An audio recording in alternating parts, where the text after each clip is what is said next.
ورحمة الله وبركاته. ازيكم حبايبي؟ عاملين ايه؟ يا رب تكونوا بخير. جايلكم النهارده بفيديو جديد، يا رب يعجبكم ان شاء الله.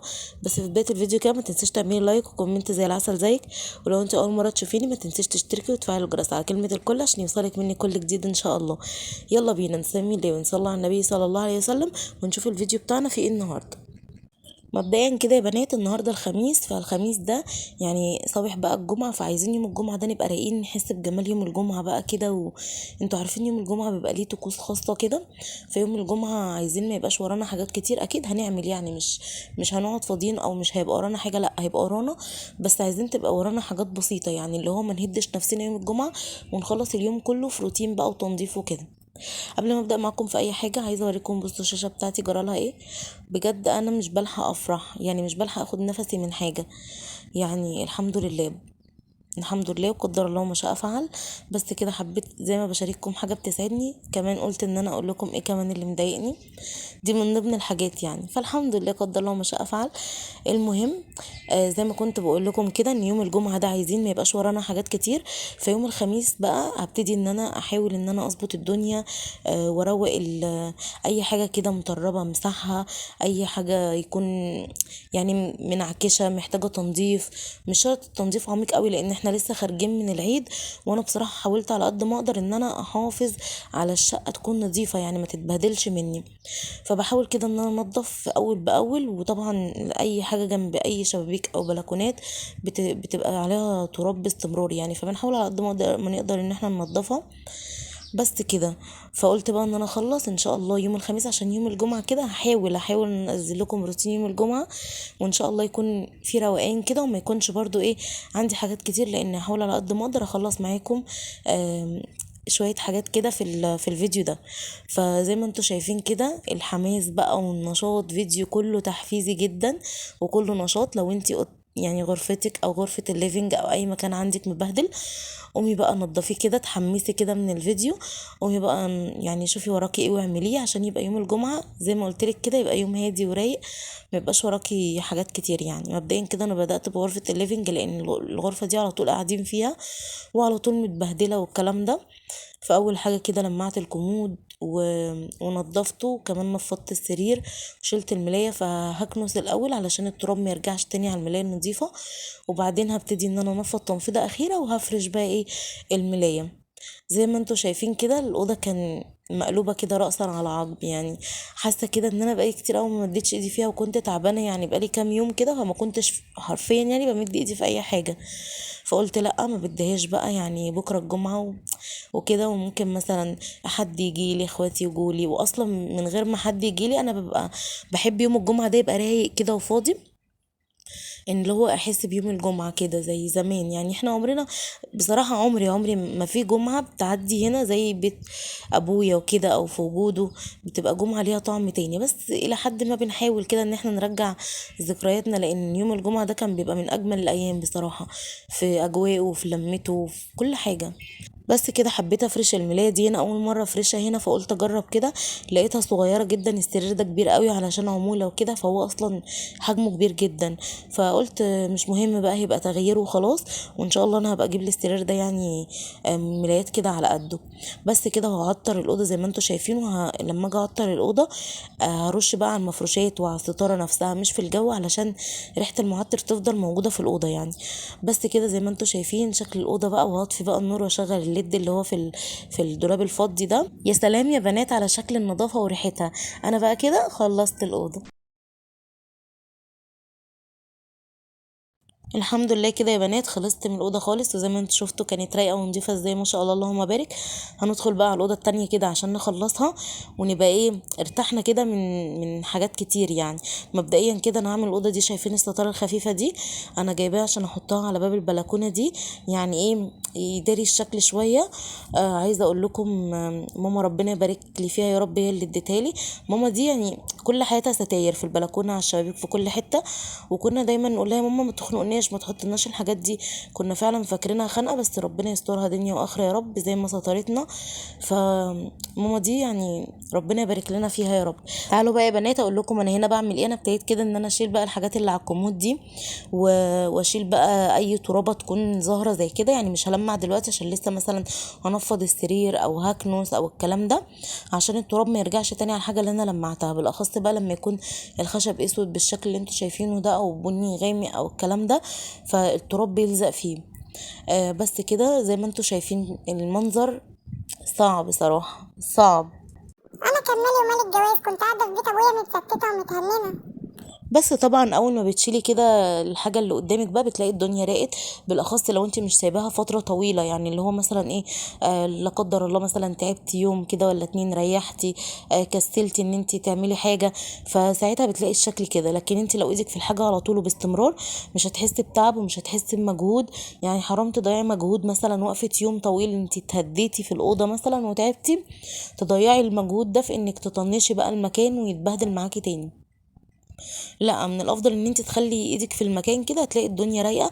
يعني انا مثلا ترويقه العيد دي تعبنا فيها جدا، لا من ساعتها بقى قلت ايه، عايزه اظبط الدنيا كده وتبقى ايدي في الاماكن دايما في الشقه كلها، علشان ان شاء الله ما يعني ما ضيعش تعبي على الفاضي. بس كده زي ما انتوا شايفين انا سبت طرف الملايه كده علشان المرتبه ما تتبهدلش معايا تراب، وبعدين كنست كده الارض كويس زي ما انتوا شايفين. وهبتدي بقى ان انا ايه، ان انا جبت شويه ميه كده وفيهم بريكس، او بتحطي بقى بريكس فنيك مطهر ارضيات كلور كلوريكس اي حاجه انت عايزاها، وتبتدي بقى ان انت تمسحي بيها. يعني اي حاجه انت عايزاها، ممكن تحطي ملح ممكن تحطي كلور بس. وطبعا انا سمعت ان الملح بيطلع الطاقه السلبيه اللي في الشقه وكده. بس كده انا خلصت وسبت الارض نشفت كويس عشان لما انفض حاجه التراب ما يمسكش برضو في الارض. وجبت الملايه دي برضو فيها فوشيا زي التانية، قلت اعمل ماتشنج كده وروح في الشقه. يعني بحب كل فتره ان انا اغير الالوانات، اغير الملايات على طول والكلام ده. بس كده فرشت الملايه دي زي ما انتوا شايفين كده وسبت الارض نشفت خالص. هفرش بقى السجاد تاني. بس كده عايزه اقول لكم بقى يا خرابي على الراحه، يا سلام يا سلام يا ولاد بجد. طبعا انا جبت هنا شويه ميه بدوني او باي معطر بقى انت عايزاه، وتحطي معاه مسحوق او مش عايزه، او سنه كلور صغيره خالص خالص عشان تنضف معاكي بس. وزي ما انتوا شايفين كده شكل السجاد لما يعني بصوا انا هنا ايه، بمشطه كده اللي هو مش بدعكه، مش بخليه مليان ميه كتير، لا حاجه بسيطه جدا. وبشغل على المروحه بيعمل ريحه حلوه قوي قوي في الاوضه وكمان بيبقى شكله بيلمع كده وزاهي يعني. انا على فكره الاوضه دي ما مسحتهاش ولا عملت اي حاجه في السجاد بتاعها من العيد، من العيد. يعني دي اول مره اعملها كده، وكنت عادي ممكن اسيبها للعيد العيد ان شاء الله يعني. بس قلت بقى لا، لسه شهر فتره طويله، رغم ان احنا مش بندخل مثلا الاوضه كتير او كده، وما عنديش حد مثلا يبهدل او حد بيدخل الاوضه دي. بس ايه، قلت برضو احاول كده ان انا انضفها واخليها فيها روح كده. بصوا زي ما انتوا شايفين الفرق كده، يعني فرق كبير. اللي هو ما تطنشيش وتقولي لا هكنسها ونطفت وخلاص، لا بجد بتعمل فرق حلو يعني. بصوا بقى انا هنا مش هعمل التسريحه كلها، انا عملتها معاكم كذا مره وبجد بتعب منها وعايزه اشيل كل اللي عليها ده ارميه بجد، والله العظيم اتخنقت منها جدا. هحاول برضو ان انا كده احاول ان انا انضف اللي عليها واشيل الحاجه اللي انا مش عايزاها تاني. هحاول على قد ما اقدر اقلل من الحاجات دي، بس مش هشيل بقى المفرش وكل الحاجه اللي عليها دي عشان حاجتي كتير جدا. فهي الحته اللي ظاهره دي بس كده، علشان طبعا اللون الاسود. بصوا التراب كان عامل ازاي فيه. مسحت التراب كده زي ما انتوا شايفين، وهلمع بجلانس برضو وهخليها بتلمع معايا كده، وهرص الحاجه تاني بس عشان تدي روح كده وميبقاش شكلها وحش يعني، مبقاش تعبانه في الاوضه ده كله يعني، وفي الاخر تظهر بالشكل ده. انتوا شايفين اصلا مسحه بسيطه كده خلت الحاجه بتلمع ازاي. بجد النظافه دي روح كده وبتغير من النفسيه وبتعمل طاقه ايجابيه. بجد ربنا يدي كل واحده صحتها يا رب. و... وكل شويه بقى ننظف كده ونلمع الشقه. ربنا يديكم الصحه ويبارك لكم في بيوتكم وفي ازواجكم وفي اولادكم. والله العظيم البيت اللي فيه كركبه ده نعمه، نعمه من ربنا. يعني لما تلاقي كده في كركبه عندك بجد ما تزعليش، لا افرحي، انت كده في حركه وفي روح. يعني الحمد لله، ربنا يبارك لكم في بيوتكم يا رب ويديكم الصحه، وكل شويه تروقوا عادي يعني. المهم زي ما قلت لكم كده، قلت بقى ان انا اخلص فهم اللي انا عملتهم معاكم الاوضه التانية ودي، علشان ايه ان شاء الله هحاول كده يعني بكره باذن الله ما اعملش حاجات كتير، وهحاول برضو ان انا اصور معاكم واوريكم كده روتيني، وهوريكم يومي هيمشي ازاي. هحاول يعني على قد ما اقدر ان شاء الله. بس عايزاكم بقى ايه، يعني ما تنسوش تقولوا لي رايكم في الفيديو بجد. يعني انا تعبت فيه جدا، قولي لي رايكم فيه. ولو وصلتي معايا للوقت ده في الفيديو ما تنسيش تعملي لي لايك وتكتبي لي كومنت حلو زيك، عشان بجد بتدعموني كتير بتشجعوني كده، وعايزه ارجع زي الاول كده، ما بقاش مكسله وما بقاش مطنشه. يعني ربنا يخليكم ليا بجد. بس كده انا عايزه اقول لكم انا كده فنشت الاوضه بقى، ونفضت بقى كل التراب وهعطرها، وزي ما انتم شايفين بقى الشكل. بصوا اعمل اوريكم بقى الشكل النهائي كده وشكل الاوضه معايا، وبعد ما الستاره اتركبت. لا بجد يعني الاوضه بقت في حته تانية خالص يعني. بس كده انا حطيت طبعا المصحف ده جنبي كده والسبحه دي، علشان انا يعني دايما عشان ما انساش يعني، بس بحب حاجه تذكرني كده طول الوقت. بس كده زي ما انتوا شايفين الاوضه كده. بصوا بقيه التسريحه يعني مش متلعبكه قوي، بس سبتها يعني مش باجي جنبها كتير. بس كده. والكوفرته دي حطيتها علشان ساعات الجو بيبرد عندنا شويه، احتاجناها ما احتاجناهاش خلاص.